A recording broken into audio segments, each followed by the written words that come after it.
Retour sur le plateau de Émergence qui aujourd'hui parle bien sûr du secteur cotonnier suite à une rencontre qui a eu lieu à Cotonou au Bénin où le programme régional de la production intégrée du coton en Afrique, les experts du domaine se sont retrouvés pour penser comment redynamiser le secteur dans tout son ensemble. Et nous en parlons dans cette émission. Et depuis quelques instants, nous avons sur ce plateau Christopher de Guevy.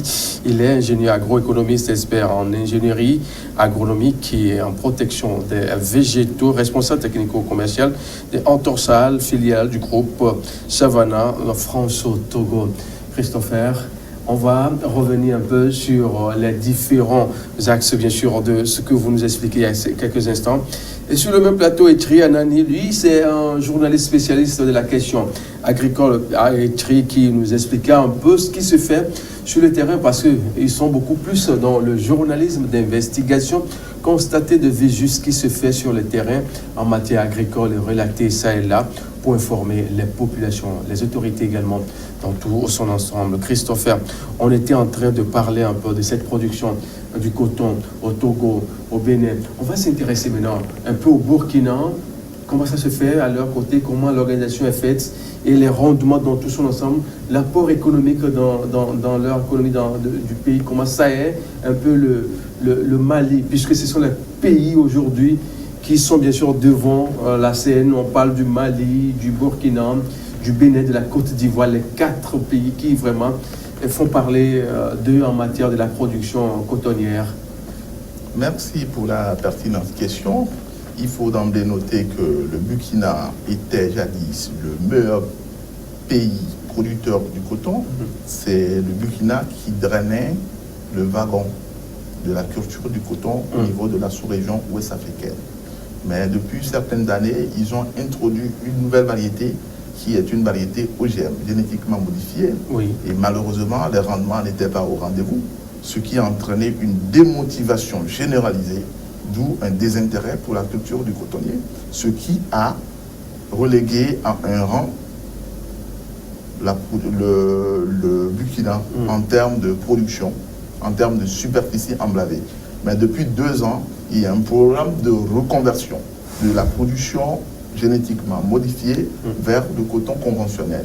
Et c'est d'ailleurs la raison pour laquelle... Le coton conventionnel, ce n'est pas celui OGM, non? Non. Okay. Le conventionnel, c'est les variétés qu'on cultive depuis.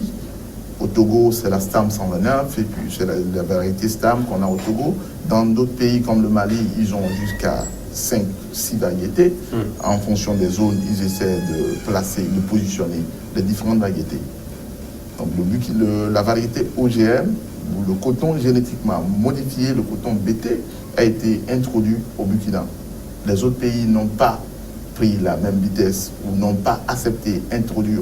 Au Togo, par exemple, il faut noter qu'on n'a pas accepté d'OGM dans notre corpus juridique. Okay. Et donc, en aucun cas, on ne peut introduire une variété de semences d'OGM, quelle que soit la culture.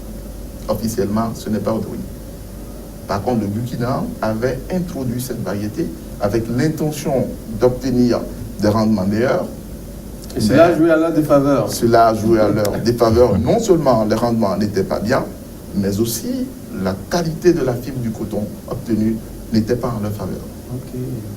Du coup, les gens se sont désintéressés. Il y a jusqu'à 3 sociétés cotonnières au Burkina. La plus grande, la Sofites, a perdu un manque à gagner de 200 000 hectares l'année passée. C'est beaucoup. C'est d'ailleurs ce qui entraîne leur positionnement actuel par rapport aux années antérieures. Au Mali, c'est la plus grande source de revenus pour les producteurs agricoles. C'est 698 000 hectares qui ont été emblavés la campagne passée.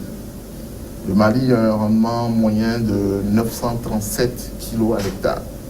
Mais il faut noter que la subvention est très forte au Mali comparativement aux autres pays de la sous-région. On va s'intéresser un peu à votre spécialité parce que vous êtes spécialiste dans le domaine phytosanitaire. Quelle est l'importance de la protection phytosanitaire des espèces végétales cultivées? Merci pour cette question. Il faut d'emblée noter que... D'abord, on va comprendre d'abord ce qui c'est que La protection. Oui, Phytosanitaire, c'est simple. Phyto, c'est plante. Sanitaire, c'est santé. Donc, phytosanitaire, c'est la santé des plantes. La santé des plantes. La santé des plantes. Est-ce que vous avez poussé à faire cette étude aussi particulière, pointue de la chose? La protection phytosanitaire, c'est beaucoup plus une science. Et il faut noter que les cultures souffrent. Les cultures sont malades comme les hommes. Quand il y a déficience en éléments nutritifs au niveau du sol, quand il y a excès ou déficit hydrique, quand il y a des attaques des bioagresseurs, insectes, maladies fongiques, maladies virales et autres, la plante n'arrive plus à exprimer son potentiel de rendement. Donc il y a nécessité de trouver des mesures, des stratégies et des méthodes de lutte pour venir à bout de ces différents ravageurs, pour gérer ces cas de stress et permettre aux cultures d'optimiser leur potentiel de rendement. D'où la protection des végétaux. Alors, l'important, c'est un peu ça. Mais l'importance de la protection des végétaux n'apparaît pleinement qu'à la lumière des récoltes obtenues ou des récoltes assurées. C'est dire que si vous avez une culture non protégée, le rendement sera médiocre. Et si le rendement, la production est faible, le revenu qui en sortira sera aussi faible. Et en absence de protection phytosanitaire pour certaines cultures, on peut ne rien récolter. Certaines recherches évoquent des chiffres de 70% au niveau du secteur cotonnier, et d'autres un peu moins, d'autres encore un peu plus en cas de fort parasitisme. C'est dire que vous avez même le maïs, vous avez votre exploitation et vous ne protégez pas votre exploitation contre la chenille légionnaire. C'est une nouvelle chenille qui est apparue en Afrique en 2016 et qui fait assez de dégâts sur le maïs. Si vous ne protégez pas votre culture, le rendement sera faible, la production sera faible. Cela suppose que le revenu qui sortira de l'exploitation agricole sera très faible. Mais d'aucuns disent dans le même temps que l'utilisation de ces substances sur les plantes n'est pas aussi une bonne chose, que ça peut causer des ennuis par rapport aux gens qui vont consommer peut-être ces plantes-là après, ou bien pour la plante même dans son environnement et l'environnement de ceux qui sont avec d'autres personnes dans cette région-là.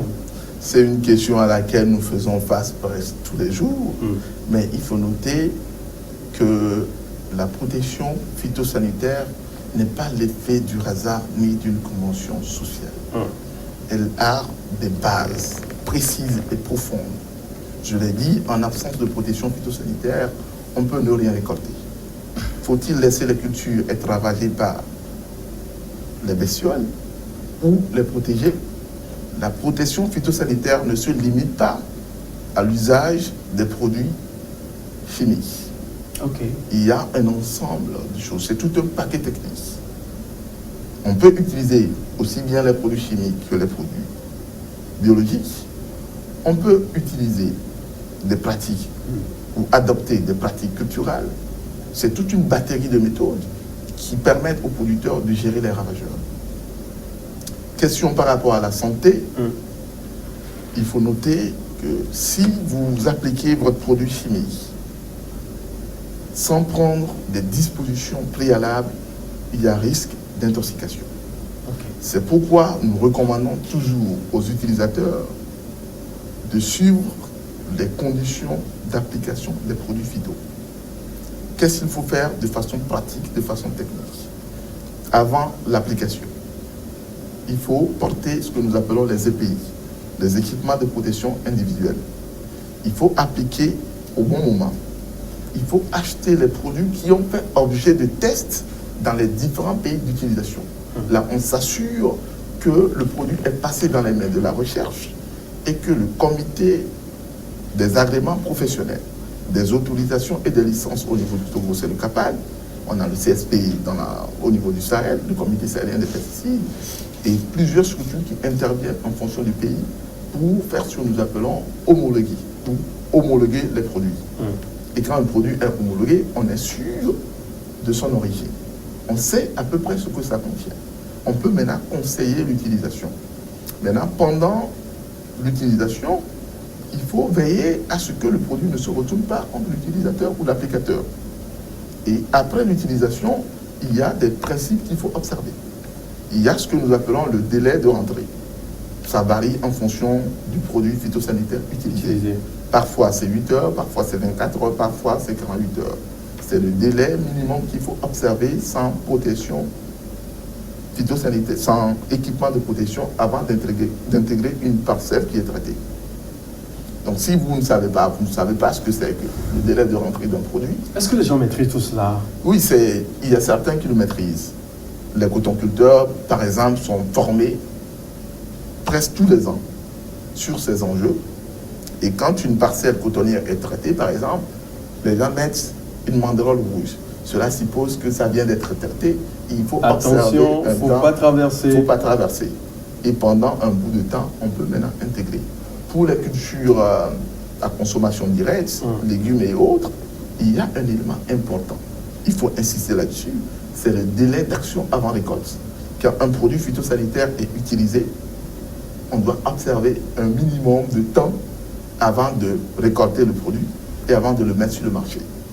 Mais grande surprise est de constater que certains producteurs, après les applications, compte tenu des besoins pressants, sont obligés de récolter sans observer ces délais. Et à moyen ou long terme, on peut avoir des cas d'intoxication. Donc, c'est des éléments sur lesquels il faut travailler. On va y forcément revenir dans un instant, puisque écrire très souvent sur le terrain pour ces enquêtes journalistiques, comment ça se présente souvent quand vous allez vers ces producteurs-là? Quel est le retour que vous avez? Oui, sur l'aspect de l'utilisation des intrants, il faut noter qu'au niveau des paysans, tout à l'heure, il a donné l'exemple des cotonculteurs qui sont plus ou moins organisés. Mais si on vient un peu, par exemple, au niveau des maraîchers, et sincèrement, il y a beaucoup de travail à faire à ce niveau, parce que en fait, les gens, ils oublient que ces intrants qu'ils utilisent, ça peut retourner contre eux. Donc, ils sont tellement pressés de récolter, à les vendre pour gagner, et puis après, ce qui en sort, et ça ne leur dit rien. Alors que, bon, pas plus tard, en fait, avant-hier et hier, il y a eu un forum international dans notre pays par rapport aux engrais. Et nous avons eu la chance d'interviewer un certain nombre d'acteurs là-bas, et ils nous disaient qu'en fait, le problème avec les intrants chimiques, celui qui fabrique l'intrant chimique, effectivement, il tient compte de la santé de tout le monde. Parce que ce qui va être produit quand on va utiliser ces engrais-là, c'est la même chose que nous tous, nous allons manger. Donc, si celui qui fabrique l'engrais, il met des choses pas bonnes pour la santé, et que c'est cette même chose que lui aussi il va manger, lui aussi il est exposé. Donc le problème c'est au niveau du dosage. Il y a aussi un problème de dosage et il faut respecter les itinéraires. Et quand est-ce qu'il faut introduire ces intrants, quand est-ce qu'il ne faut pas l'introduire. Donc c'est une formation qu'on a besoin de donner à ces paysans-là. Et nous avons des services techniques dans notre pays. Et vous avez l'ITRA, l'ICAT qui font ce genre de travail, mais il reste à savoir si ils ont vraiment l'effectif qu'il faut pour effectivement atteindre tous les paysans. Avant de retrouver M. Degwevi pour appuyer bien sûr ce que vous venez de dire ou bien donner beaucoup plus d'explications, il y a cette rencontre du 11 au 13 dernier des paysans qui se sont retrouvés à Kara pour parler un peu entre eux, valoriser ce qu'ils font. Vous avez été également... Oui, effectivement, Agri-Digital a été... En une minute au plus, qu'allons nous retenir de concret? Oui, il faut dire qu'avant le démarrage de ce forum-là, le ministre il annonçait qu'il amenait les paysans à Kara pour faire du business. Donc ça veut dire qu'il ne sera plus question d'aller... Voilà, il sera plus question d'aller faire des diagnostics. C'est le plus jeune des ministres, c'est vous qui me l'apprenez. Donc, en fait, il est très dynamique. On essaie depuis... il était secrétaire général au ministère de l'Agriculture, si je ne me trompe. On était souvent sur certains voyages. Là, le monsieur n'est jamais fatigué. Même s'il fallait marcher sur des kilomètres avec nous, nos caméras, tout ça là, mais le monsieur est toujours là. On se demande, mais finalement, il a pris du tramadol ou comment il arrive à tout faire, à faire tout cela parce qu'on se dit c'est un chef, après tout, il a tous les moyens à son niveau pour aujourd'hui les ministres. On le voit encore beaucoup plus sur le terrain. Il est également d'autres choses qui ont été faites ces derniers temps dans le cadre de la célébration du 27 avril. On a vu le nouveau port de pêche qui a été inauguré, très joli. Pourquoi forcément on va y revenir dans les jours à venir. Et vous disiez il y a un instant... Oui, en fait, au niveau de ce forum-là, en fait, il faut reconnaître que Agri Digital, nous, on ne se contente pas de venir assurer l'ouverture d'un événement et puis repartir. Non, nous voulons faire vivre ce qui se passe, que ce soit au pays ou ailleurs, ce qui se passe à nos lecteurs. Donc ça fait que au niveau de Cara, nous avons vécu du bout en bout cet événement-là et on a remarqué que le ministre, il était auprès des paysans. Nous avions parlé ici de table de filière.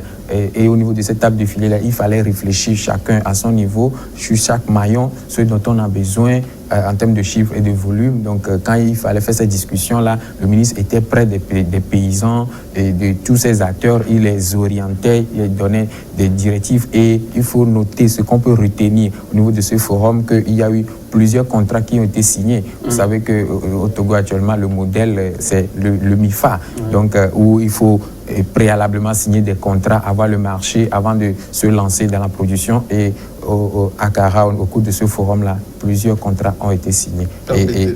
Voilà. Permettez-moi de dire un mot. Oui. Il faut noter que le forum de Cara cette année a une touche particulière. Voilà. Au-delà des discussions, il y a d'abord une foire qui a été organisée quelques jours avant le forum. Et plusieurs exposants étaient présents.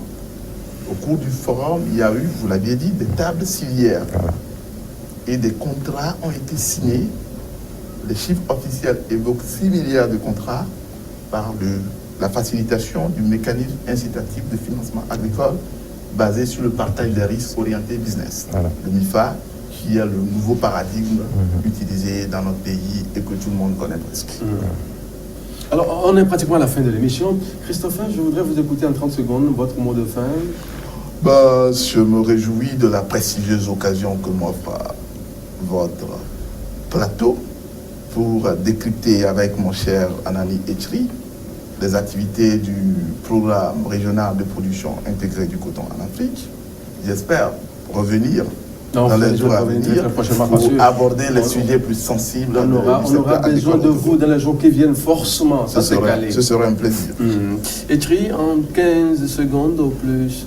Merci pour l'occasion. Merci beaucoup, monsieur. C'est ainsi que prend fin cette émission Émergence de ce jour qui a reçu Christopher Degwevi. Il est ingénieur agroéconomiste, expert en ingénierie agronomique et protection des végétaux, responsable technico-commercial de Antorchal, filiale bien sûr du groupe Savannah Franc, qui est bien sûr basé en France, représenté ici au Togo sur le même plateau, et Tri Anani, journaliste, spécialiste des questions agricoles. On vous dit très bonne suite de nos programmes et à très vite.